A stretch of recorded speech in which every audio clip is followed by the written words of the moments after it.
수강생 여러분 안녕하십니까? 저는 이번 학기에 여러분들과 공공정책론 수업을 같이 공부하게 된 아주대학교 행정학과의 김준한 교수입니다. 우선 첫 시간이니까 여러분들에게 강의계획서를 잠깐 소개해 드리겠습니다. 강의계획서에 보면 교과목 소개와 학습 목표, 기대 효과, 선수 과목 등이 있는데 이런 것들은 여러분께서 따로 읽어보시면 되겠고요. 5번의 과제 및 성적 부여라고 되어 있습니다. 그래서 이 과제는 매주 배운 내용을 여러분들께서 복습하실 수 있도록 주로 정책을 다룬 신문 기사들을 이용해서 제가 복습 문제를 매주마다 3개씩 문제를 출제를 해서 여러분들한테 나눠드렸습니다. 그래서 여러분들께서는 평소에 공부를 하시고 복습을 하기 위해서 이것을 활용하시면 되겠고요. 또 중간고사와 기말고사에는 해당 범위 내에서 각기 다른 3주에서 한 문제씩을 선택해서 답안을 작성해서 제출하시게 될 것입니다. 그래서 정책이라고 하는 것이 굉장히 다양하고 또 실제로 실사회에서 매일매일 일어나고 있는 일이기 때문에 우리가 이론으로만 배워서는 잘 이해하기가 어렵습니다. 그래서 특별히 복습 문제라고 하는 것을 제가 출제를 했고요. 그래서 여러분들께 시험도 중간고사와 기말고사도 복습 문제를 중심으로 여러분들께서 답안을 작성하시도록 되어 있습니다.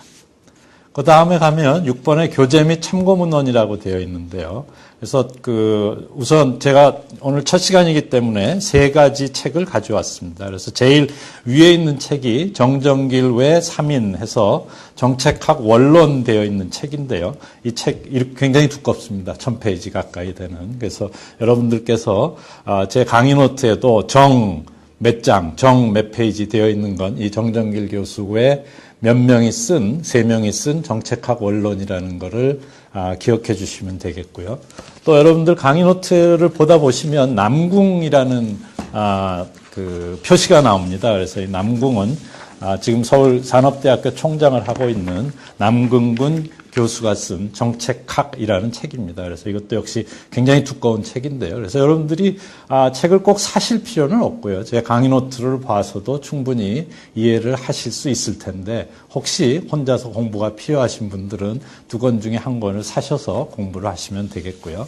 마지막으로 제 강의 노트에 많이 인용하고 있는 거는 이 굉장히 얇은 책입니다. 그래서 이 정책 형성 과정론이라는 책인데요. 이 찰스 린블롬이라는 굉장히 유명한 미국 학자가 쓴 이런 정책 형성 과정론입니다. 그래서 이건 굉장히 얇은 책인데 굉장히 많은 정보를 여러분들에게 드릴 수 있기 때문에 제가 이 책을 여러분들한테 소개를 드립니다. 자, 그 다음에 있는 진도 계획은요, 차차 앞에 이제 제 1주차에 정책학이 무엇이고 범위가 뭐고 어떤 내용이냐 이런 설명을 하면서 진도를 어떻게 잡았는지 어떤 계획을 가지고 있는지 여러분들이 차차 이해하시게 될 것이기 때문에 따로 설명을 하지 않겠습니다.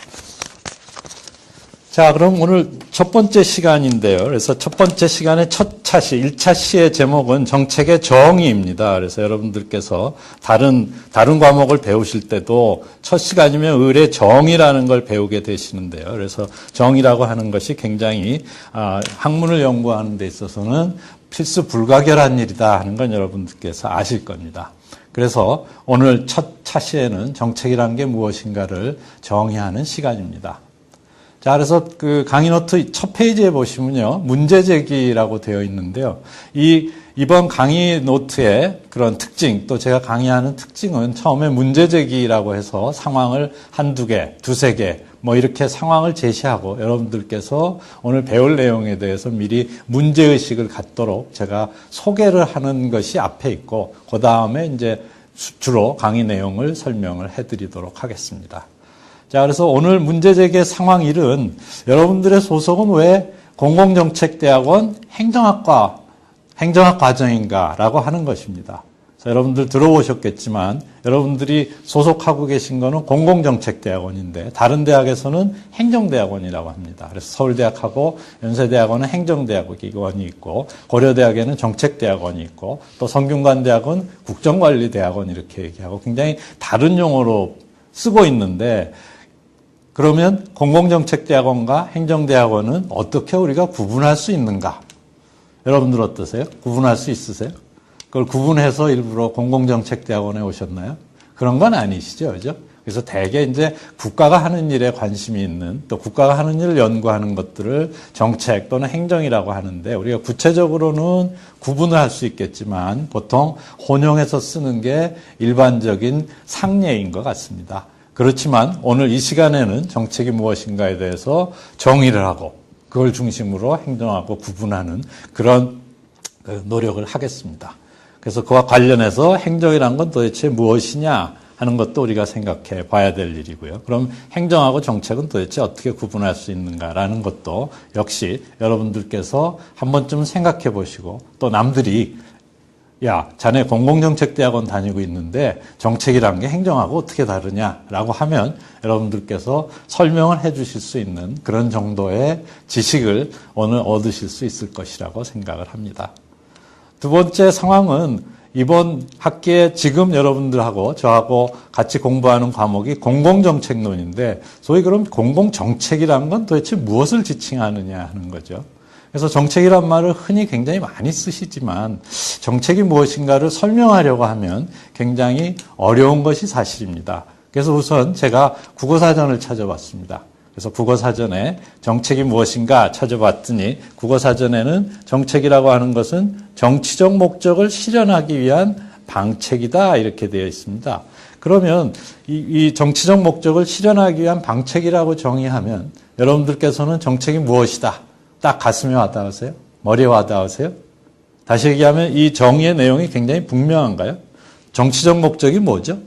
역시 굉장히 분명하지가 않죠. 그죠? 또 방책이라는 게 무엇입니까? 굉장히 분명하지가 않습니다. 그죠? 그래서 우리가 국어사전을 찾았지만 도대체 정책이 의미하는 게 무엇인가에 대해서 아직도 확실히 알 수 있는 것은 아니죠. 자, 그렇다면 정책이 무엇을 다루는지를 분명히 해야 될 필요성이 있습니다. 그래서 제가 여러 가지 예를 들어봤는데요. 예를 들어서 가령 박근혜 정부의 교육정책이다. 또 박근혜 정부의 환율정책이다. 박근혜 정부의 환경정책이다. 박근혜 정부의 주택정책이다. 여러분들 이해가 가시죠? 그죠? 박근혜 정부의 교육정책. 그래서 가령 선행학습을 금지시킨다든지 또는 자유학기제를 해서 학생들에게 진로를 알아볼 수 있게 한다든지 수학능력고사를 쉽게 한다든지 뭐 이런 식의 소위 박근혜 정부의 교육정책이 있습니다. 그죠? 그래서 우리가 이렇게 얘기할 때 정책이라고 하는 건 우리가 보통 쓰는 이런 정책이라는 거와 맞는데요. 근데 그 다음에 들어가서 가령 행정부에서 하는 인사정책이다, 재무정책이다, 조직 관련 정책이다라고 하게 되면 조금 어색하죠. 그죠? 인사정책이란 말도 쓰지만 사실은 인사행정이란 말 쓰고요. 재무정책이라고도 하지만 재무행정이란 말을 더 많이 씁니다. 그래서 이게 정책과 행정 사이에 뭔가 구분을 좀 하고 있는 게 아닌가 여러분들이 그렇게 이해를 하실 수 있을 것입니다. 그 다음에 또 여러분들께서 자주 들어보시진 않겠지만 실제로 정부기관인 행정부 말고 입법부에서도 다시 얘기하면 국회에서도 정책이라는 게 있습니다. 그래서 입법조사, 입법을 하기 위해서는 입법조사를 해야 되는데 입법조사를 어떻게 할 것이냐라고 하는 걸 우리가 입법조사 정책 이렇게 얘기를 하고요. 또 여러분들 혹시 이런 과목을 배우셨을지 모르지만은 사실은 입법행정이라는 과목이 있기도 합니다. 그 다음에 그럼 사법부엔 그런 게 없느냐? 사법부에도 있습니다. 사법부에 재판을 어떻게 배당하느냐 하는 거는 재판 배당 정책이라고 하고요. 또 사법부의 운영과 관련된 여러 가지 일을 하는 걸 사법행정이라고도 얘기를 합니다. 이렇게 보면 우리가 입법 행정부뿐이 아니라 입법부와 사법부에서 하는 것도 정책이라고 할 수도 있고 행정이라고 할 수도 있다는 걸 여러분들께서 아실 수 있을 겁니다.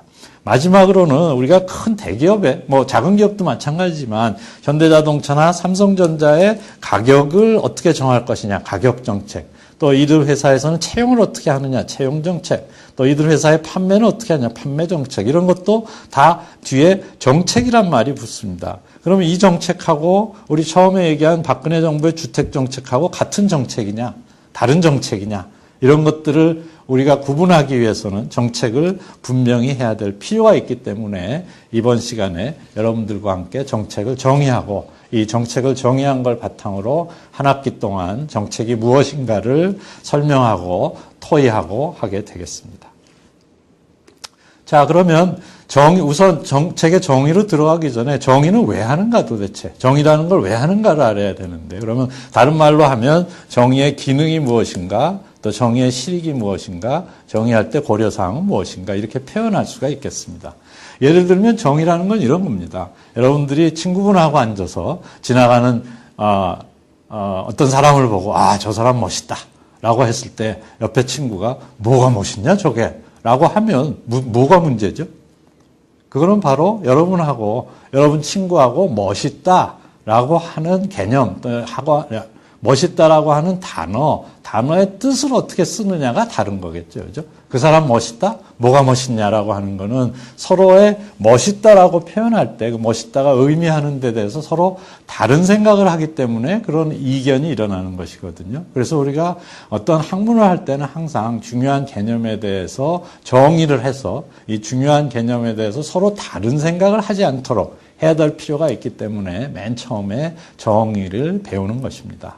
자, 그래서 정의는 왜 하느냐를 우선 따져보면요. 첫 번째로는 정의라고 하는 것은 무엇을 서술하거나 무엇을 연구하는데 대상이나 범위를 규정을 하기 위해서 하는 겁니다. 이 정책이라고 할 때 이게 대상이 어디까지가 정책이고 어디는 정책이 아니냐. 앞에서 얘기한 대로 하면 박근혜 정부의 교육 정책은 정책이지만 가령 삼성전자의 가격 정책은 스마트폰을 얼마에 팔고 누구한테 얼마에 팔고라고 하는 거는 우리가 지금 얘기하는 공공정책은 아니다.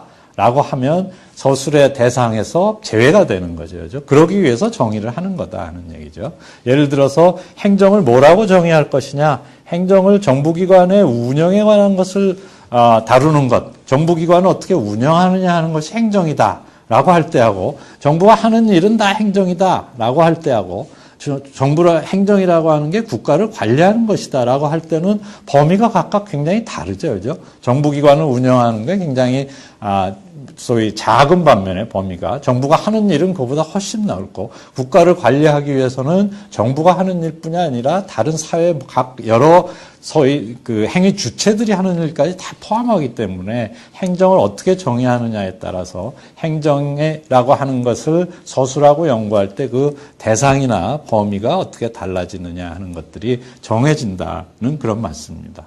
또 여러분들하고 지금 하는 얘기 중에 정부라는 얘기를 많이 쓰고 있는데 정부가 도대체 무엇인가? 정부는 국가다라고 할 수도 있고요. 또는 정부는 국가기관이다. 다시 얘기하면 입법부, 사법부, 행정부만 정부다라고 할 수도 있고요.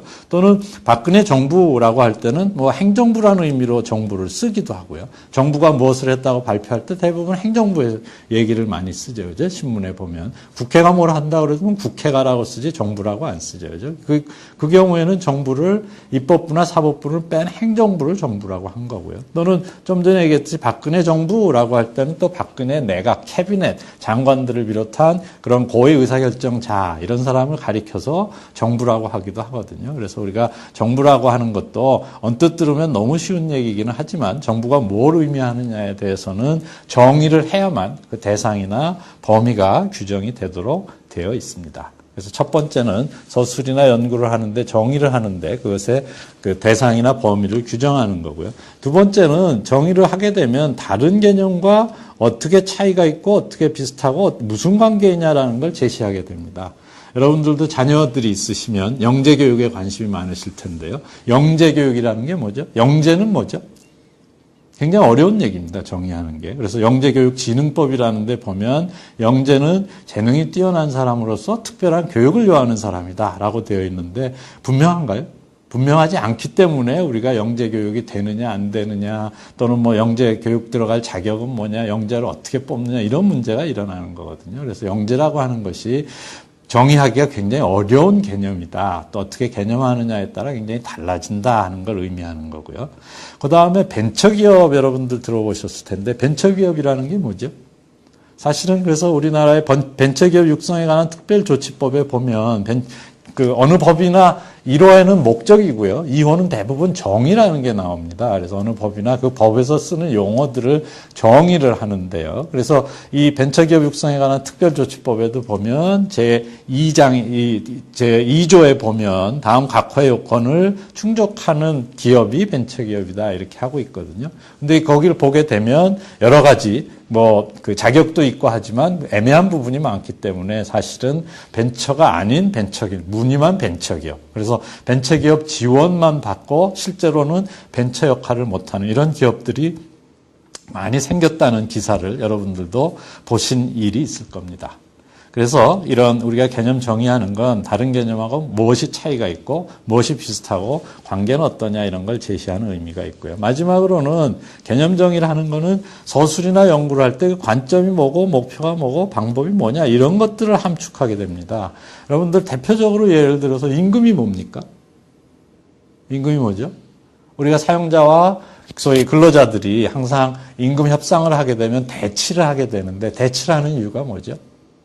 사용자들은 임금이라고 하는 걸 생산의 대가라고 항상 얘기를 합니다. 그래서 임금을 상승하려면 어떻게 해야 된다고 얘기를 하죠? 생산성이 올라가야 된다. 또 생산성이 올라간 만큼 임금은 상승하는 것이다. 라고 얘기를 합니다. 반면에 근로자들, 노동자 입장에서 뭐라 그러죠? 임금이라고 하는 게 근로자들이 생활을 해야 되는 비용, 생활비의 원천이다. 가장 중요한 원천이기 때문에 그러면 노동조합들이 임금에서 요구하는 건 뭐죠? 물가 상승률만큼 올려달라. 최저생계비를 보장해달라. 인간다운 생활을 할 수 있는 수준만큼 우리에게 임금을 다오라고 하는 거죠. 그죠? 그래서 항상 그 사용자와 근로자들 사이에 임금 협상에 문제가 생기는 건 임금을 무엇이라고 정의하느냐 가 달라서 그렇습니다. 그죠? 그래서 임금을 생산의 대가라고 정의하게 되면 임금을 생산성이라는 관점에서 생산성에 맞게 임금이 지급되고 있느냐를 연구하기 위해서 임금을 정의한 거고요. 임금을 임금 근로자들이 생활비의 원천이라고 정의하는 거는 이런 생활비, 임금이라고 하는 게 소위 도시가계 생활비와 어떤 관계가 있느냐, 또 근로자들의 임금이 도시가계 생활비를 충족시키고 있느냐, 이런 관점에서 연구를 하겠다고 정의를 하는 것입니다. 또 하나 임금을 정의하자면 노동시장의 가격으로 정의할 수 있습니다. 노동시장에 수요자가 있고 공급자가 있으면 수요 공급 현황에 따라서 가격이 어떻게 변동하느냐 이렇게 이제 정의를 할 수 있는 거죠. 그죠? 그렇게 된다면 이런 가격이란 관점에서 수요 공급이란 관점에서 소위 노동, 임금을 연구한다 이렇게 이제 정의를 하는 것과 마찬가지죠. 그죠? 또 다른 예를 들면 가령 전자정부는 뭐냐? 단순히 IT로 업무를 수행하면은 정부가 수행하면 전자정부냐? 아니면 그걸로 효율성을 증진시키는 거냐? 아니면 대국민 서비스를 획기적으로 개선하는 거냐? 아니면 IT로 정부를 개혁하는 거냐에 따라서 전자정부를 연구하는데 어떤 관점에서 연구할 것인가가 달라지는 걸 의미합니다. 그래서 이와 같이 정의라고 하는 것은 그냥 하는 게 아닙니다. 또 정의하면 그게 꼭 맞는 것은 아닙니다. 정의라고 하는 것은 서술이나 연구를 하는 대상이나 범위를 규정하는 의미가 있는 거고요. 그 다음엔 다른 개념하고 차이점, 유사점, 관계를 제시하는 거고 마지막으로는 서술이나 연구를 하는 관점, 목표, 방법을 함축하고 있습니다. 따라서 정의라고 하는 건 굉장히 다양한 거고요. 그래서 어떤 정의가 절대적으로 옳고 어떤 정의는 그르다 이런 건 아닙니다. 정의는 어떻게 해도 됩니다. 다만 탐구, 서술, 연구를 하는 목적에 따라서 어떤 정의가 더 유용하냐 어떤 정의가 더 타당하냐 하는 문제라고 인식을 하시면 되겠습니다. 그래서 우리도 지금부터 정책을 정의할 텐데 우리가 지금 정의하는 정책의 정의가 언제나 절대적으로 맞는 것이다. 그런 의미는 아니고요. 여러분들과 이번 한 학기 동안 공공정책 이론에 대해서 탐구를 하는데 어떻게 하면 더 유용할 것이냐 해서 내린 정의다라고 여러분들이 이해를 해 주시면 될 것 같습니다. 자, 그러면 정책의 정의로 들어가면요. 정책이라고 하는 것은 우리가 공공정책이라고 하고요. 또 퍼블릭 폴리시 이렇게 쓰는데요. 그래서 정책이라고 하는 거는 인간의 행위입니다. 정책도. 그래서 여러분들이 잘 아시다시피 우리가 인간의 행위를 묘사할 때는 소위 육하원칙이라는 걸 씁니다. 그죠? 그래서 언제 어디서 누가 무엇을 왜 어떻게라고 하는 겁니다. 그러면 정책은 누가 어디서 하나요? 누가 하죠? 언제 하죠? 항상 하고 있죠. 그죠? 어디서 하죠? 대한민국에서 주로 하는 겁니다. 그죠? 그래서 우리가 언제 어디서는 빼고 나머지 누가 하는 거냐, 또 무엇을 왜 하는 거냐, 어떻게 하는 거냐, 이런 세 가지를 중심으로 해서 지금부터 정책을 정의하기로 하겠습니다. 그래서 우선 정책은 누가 하는 거냐, 행위 주체는 누구냐? 정책의 행위 주체는 당연히 정부 기관입니다. 그래서 정부 기관 중에 정부 기관이라고 하는 거는 우리가 입법부, 행정부, 사법부를 가리키고요. 왜 이게 정부 기관이냐? 이들은 헌법에 의해서 공식적인 권한이 주어진 것입니다. 그죠? 그래서 이런 공식적인 권한이 주어진 행위 주체들, 정부 기관의 행위 주체들이 이제 그 행위 주체가 되겠고요.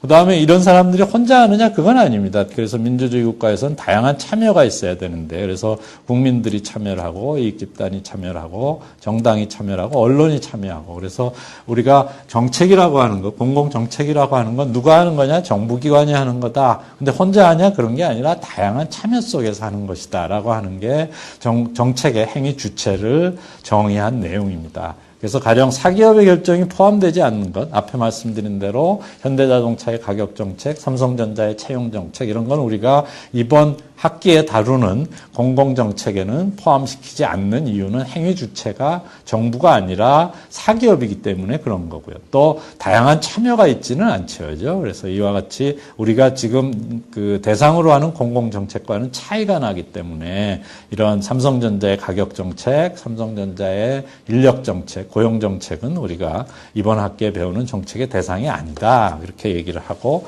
그래서 누가라는 행위 주체라는 측면에서 정부기관이 다양한 참여를 통해서 하는 것이 정책이다라고 정의를 하는 겁니다. 두 번째는 그러면 정책은 도대체 무엇을 왜 하는 게 정책이냐 하는 거거든요. 그래서 두 가지입니다. 하나는 소극적으로는 사회 문제가 생겨 있다면 그 문제를 해결하는 것이 정책이다 하는 거고요.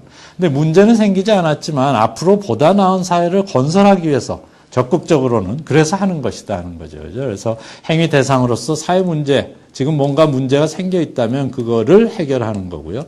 그 다음에 지금 문제는 없지만 앞으로 보다 나은 사회를 건설하기 위해서 무엇을 하는 거죠. 그래서 이런 두 가지 목적을 정책은 가지고 있다. 그렇게 보면 우리가 정책인 것과 정책이 아닌 것을 구분을 할 수가 있습니다. 그래서 개인 간의 분쟁을 해결하는 거, 이거 누가 하죠? 사법부는 주로 뭘 하는 거죠? 재판은 판결을 하는 거죠. 재판은 뭐죠? 보통 개인 간의 분쟁을 해결하는 건데, 이런 것들은 정책이 아니다. 왜? 사회 문제를 해결하거나 보다 나은 사회를 건설하는 게 아니기 때문에 그렇다는 거죠. 그죠?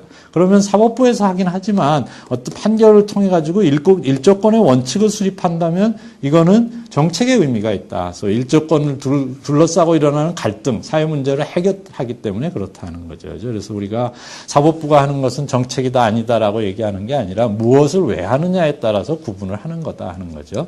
또 앞에서 잠깐 예를 들었지만 우리가 인사라고 얘기했을 때 공무원을 어떻게 승진시키고 어떻게 전보할 것이냐라고 하는 걸 정책이라고 하지만 이거는 뭐죠? 사회 문제를 직접 해결하는 건 아니죠. 그죠? 그래서 이것도 정책은 아니다. 반면에 인사 분야에서 고시제도를 변경하는 거는 다양한 국민들에게 정부로 채용되기 위해서 어떤 일을 해야 되느냐라는 걸 알려주기 때문에 이런 것들은 정책으로 취급할 수 있겠다 하는 거고요. 또 재무 분야에서 복식부기제를 도입한다? 이거는 사회 문제를 직접 해결하는 건 아니기 때문에 우리가 정책에서는 제외하는데, 반면에 예산을 조기 집행해서 경기를 살리고자 하면 이거는 같은 재무 분야라고 하더라도 이건 정책이라고 할 수 있을 것이다. 마지막으로 조직관리 분야에 보면 위임전결 규정들을 개선하는데 이런 것들은 소위 조직 내부의 일을 원활하게 하기 위한 것이지 사회 문제를 해결하기 위한 것이 아니기 때문에 이런 건 정책이 아니다. 반면에 같은 조직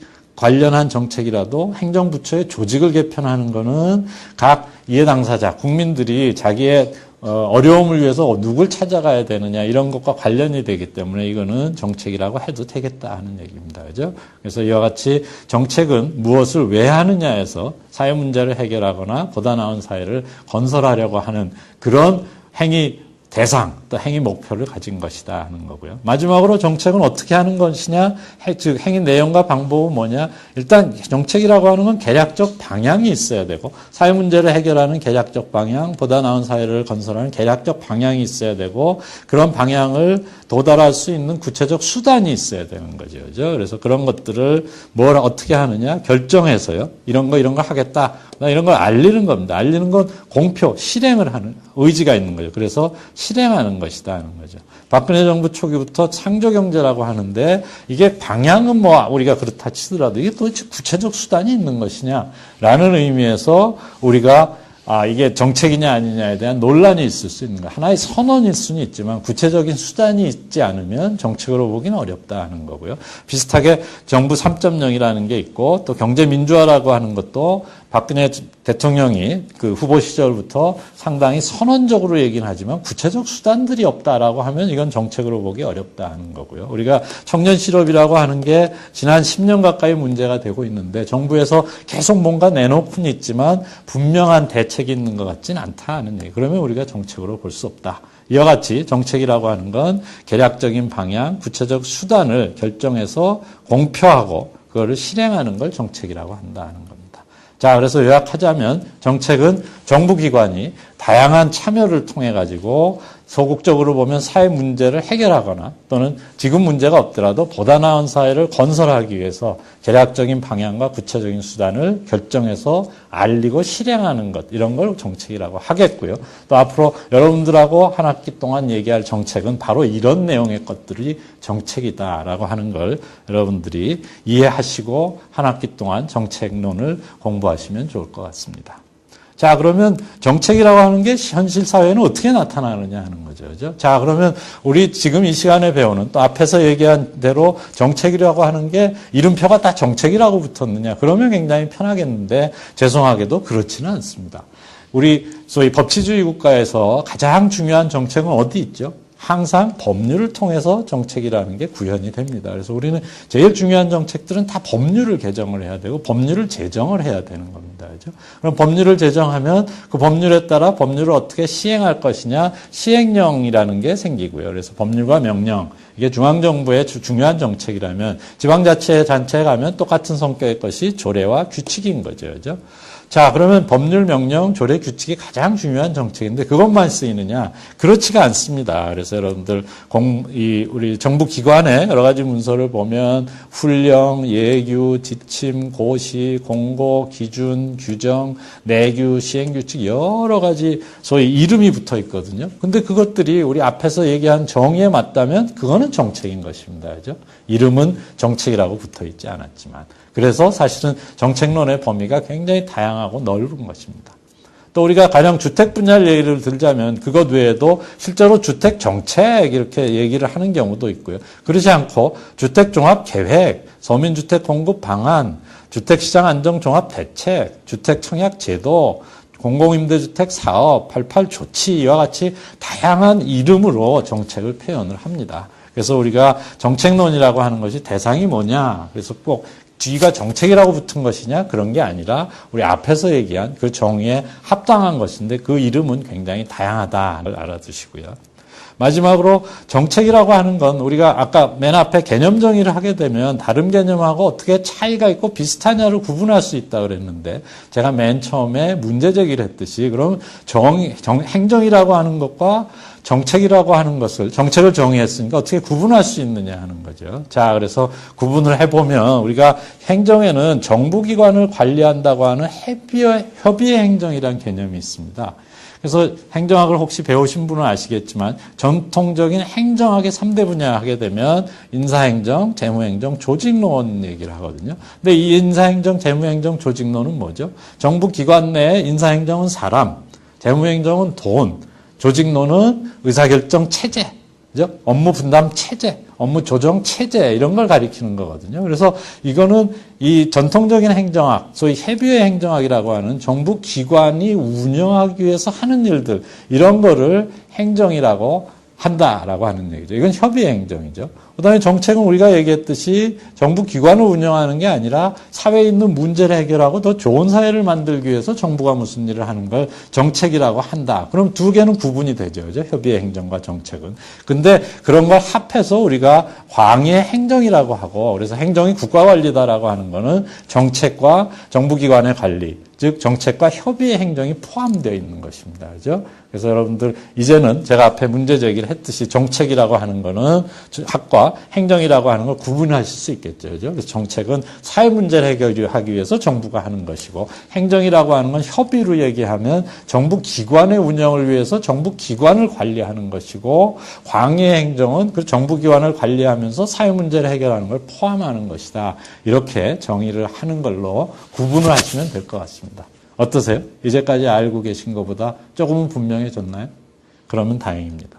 자, 그 다음에 또 하나 우리가 구분해야 될 용어가 있는데 그건 기획이라는 얘기입니다. 기획, 계획 많이 들어보셨죠? 우선 기획과 계획의 차이는요. 영어를 보시면 알겠지만 계획은 플랜인데 기획은 플래닝입니다. 다시 얘기하면 기획은 플래닝은 계획을 하는 과정, 계획을 하는 것이라는 얘기인데 그럼 계획은 정책하고 뭐가 다르냐 하는 거죠. 굉장히 비슷하죠. 그죠? 정부기관의 계획은 정부기관들이 소위 사회 문제를 해결하기 위해서 하는 일인데 사실은 정책에 비해서 계획의 경우에는 적극적 목표, 즉 미래를 강조하고 미래를 강조하는 게 다르다. 그래서 정책에는 소극적 목표가 훨씬 강조된다면 계획에서는 적극적 목표가 상대적으로 강조되는 게 다른 측면이다 하는 거고요.